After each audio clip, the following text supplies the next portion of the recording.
Bien, de vuelta con ustedes, Luis Crespo, economista. Estamos hablando del tema del dólar, de lo que está ocurriendo con el tipo de cambio en Venezuela y por supuesto tratando de contextualizar a la audiencia. Y hay un tema que también el ciudadano habla de una inflación en dólares. Dejábamos una idea antes de irnos a la pausa y tenía que ver con esa brecha que hoy existe entre el tipo de cambio oficial y por supuesto el tipo de cambio paralelo. ¿Cómo también afecta de alguna manera lo que está viendo el ciudadano en la calle? Sí, aunque a algunos voceros no les guste, el mercado real está marcado por el paralelo, fundamentalmente por las grandes limitaciones que hay de alimentar ese mercado a precio del Banco Central. Si un empresario o una persona requiere un monto específico de dólares, asiste al mercado donde puede conseguirlo y los valores referenciales rondan en torno al paralelo. Si esa diferencia es muy amplia, bueno, allí se generan distorsiones en los niveles, presiones en los niveles de precio, y si esa variación continúa, por ejemplo, lo ocurrió en las últimas semanas, que durante 2 semanas y media el tipo de cambio uno corría detrás del otro, el comportamiento en los niveles de precio va a ser esa magnitud, va a tener una incidencia allí por, bueno... ¿Qué es lo que la gente llama inflación en dólares, no? La inflación en dólares en este 2022 los economistas sí lo reconocemos. Del 21 hasta el 18, hasta el 17 no era el fenómeno que estaba presente, porque allí estábamos inmersos dentro del proceso de hiperinflación y era un aumento exacerbado de los niveles de precios en magnitudes exorbitantes que correspondían a ese fenómeno. Se reconoce que él finalizó en el 2021. En este 2022 sí se reconoce ya la inflación en dólares. Por ejemplo, lo que ocurre a nivel mundial, entre Estados Unidos y Europa, inflaciones que pueden estar entre 7.7, 8.3, ya nada más con esa magnitud tienen un impacto en nuestra economía y es producto de los niveles de inflación que no existían en esos países en el 2021 ni en el 2020. Ya mínimo, al menos, tenemos un impacto de 8.9 por lo que ocurre en esas economías, fundamentalmente porque muchos de los bienes que nosotros intermediamos vienen del mercado internacional. Además de las distorsiones cambiarias que tenemos en Venezuela, hace que ese impacto sea superior.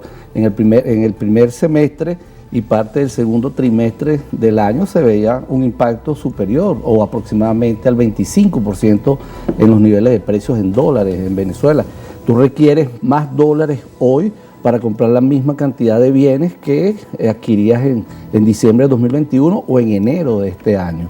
Y está vinculado fundamentalmente a ese spread o esa alza en los niveles de precios nacionales e internacionales. Esta política de intervención del Banco Central de Venezuela en las mesas de cambio no es sostenible en el tiempo, como dice nuestro invitado, pero pareciera que la balanza hoy es muchos bolívares demandando dólares, pero pocos dólares demandando bolívares. ¿Cómo corregir esa brecha para sanear el tipo de cambio? Porque si nos vamos a un escenario en el que realmente sea el mercado el que decida, no hay que ser un economista para darse cuenta que la mayor parte de los bolívares que están en el país se van a querer, por supuesto, buscar de convertir en dólares. Pero ¿cómo normalizar esa relación? Porque, ojo, los mercados cambiarios no es solamente dólar, bolívares. Existe lo que estamos viendo entre el dólar y el euro, lo que ha sido la reducción de la brecha que existía en su momento por coyunturas totalmente diferentes. Pero es decir, el mercado cambiario es normal que exista oferta y demanda, no que exista demanda y no exista oferta.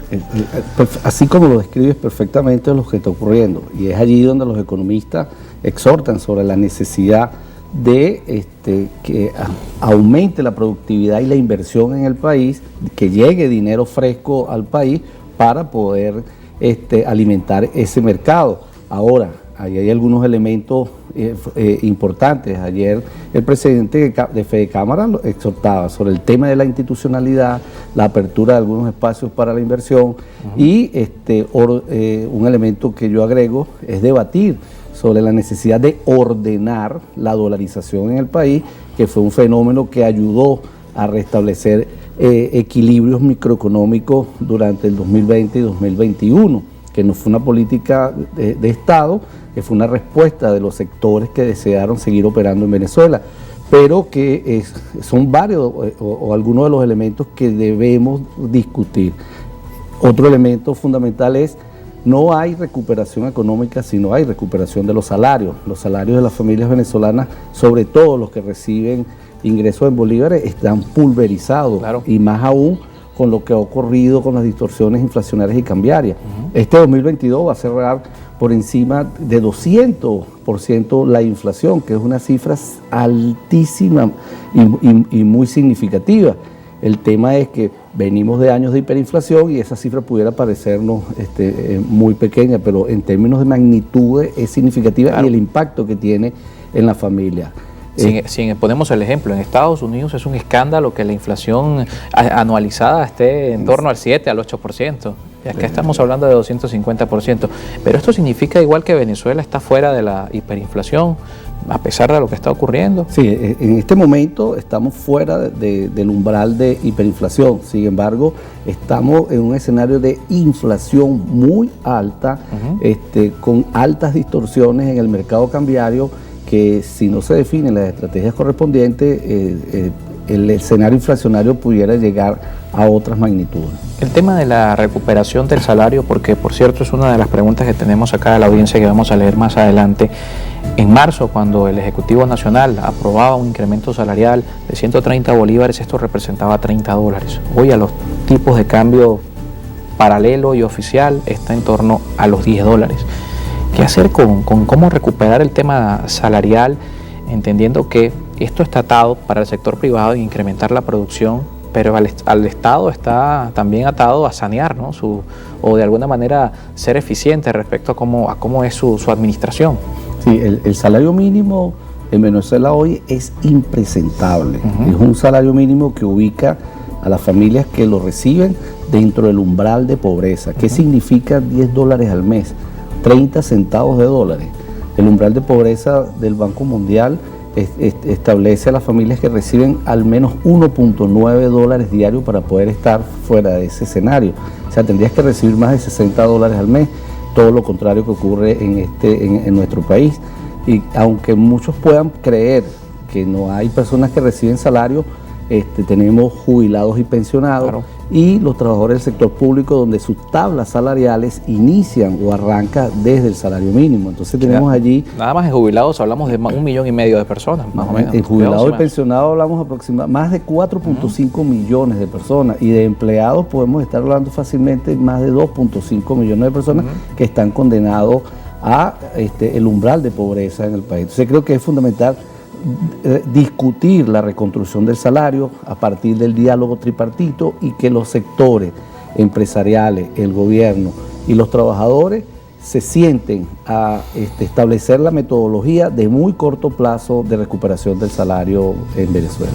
Leemos un comentario de la audiencia. Manuel Eduardo nos escribe, Manuel Eduardo Ojeda.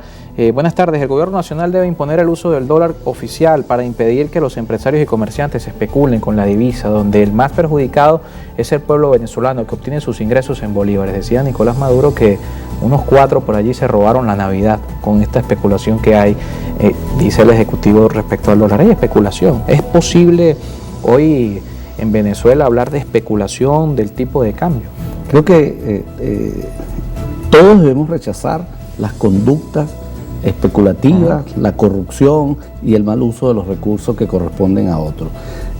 Pretender, creer o hacer creer que el problema que atraviesa en términos de inflación y distorsión del tipo de cambio es especulativo, es de verdad una falta de respeto a los venezolanos. Creo que hay problemas de fondo de la política económica en materia fiscal, en materia monetaria y en materia cambiaria, que es lo que ha generado esas grandes perturbaciones y que ha empobrecido al pueblo venezolano. Otro comentario también nos escribe Ludwig a través de nuestro Instagram. Cuando el gobierno inyectó más de 5.000 millones, y eso lo inyectaba a la población, al salario mínimo, a pensiones y bonos que adeuda a los trabajadores, tal vez tuviéramos una economía más sana en la calle y seguro habría más emprendimientos y más impuestos. No lo sé, digo yo que no soy académico.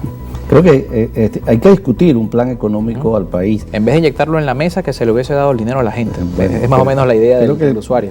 Un plan económico y un proyecto de país. En este momento creo que es fundamental hasta discutir cuál es el modelo de desarrollo de Venezuela para los próximos años. Bien, Luis, muchísimas gracias por acompañarnos esta tarde. Luis Crespo, economista, con nosotros hoy en Contexto. Y bueno, esperamos como siempre nuestro espacio les ayude a formar criterios respecto a lo que está ocurriendo y también a que entiendan un poco más lo que está pasando con el tipo de cambio y con estas fluctuaciones que estamos viendo, que son de 4 puntos porcentuales en un día. Nos toca despedir, como siempre, agradeciéndole su sintonía, recordándole nuestras redes sociales, @encontexto_piso_i, @Carlos Penaloza, y por supuesto que se suscriban a nuestro canal de YouTube, porque allí van a estar disponibles también nuestras entrevistas. Carlos Peñalosa en Contexto. Nos vemos mañana nuevamente a la 1 de la tarde.